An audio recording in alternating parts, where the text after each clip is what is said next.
Christmas to you all. I hope you have a wonderful day and a wonderful holiday.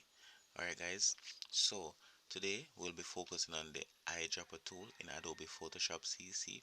And the eyedropper tool is used to sample a color from an image to use this color further.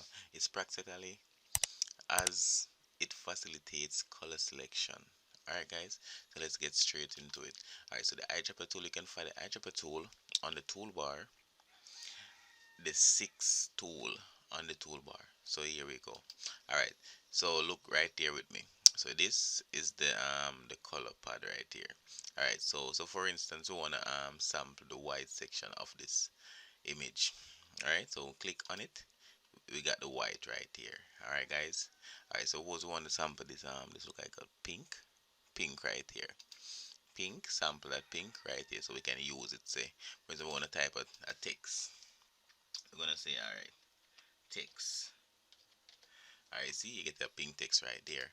Alright, so we want to sample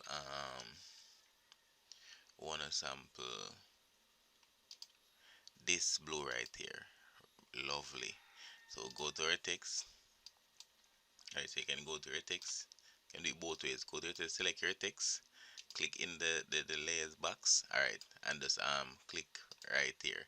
Still the eye sample tool right here. Alright, guys, so you get the drift. So you can just sample as many colors as possible that is on your image to use back text to match it up, guys. Alright, so don't forget to like, subscribe, and share our channel, guys. The eyedropper tool is very unique and it gets the job done. Alright, guys, so don't forget to like, subscribe, and share our content.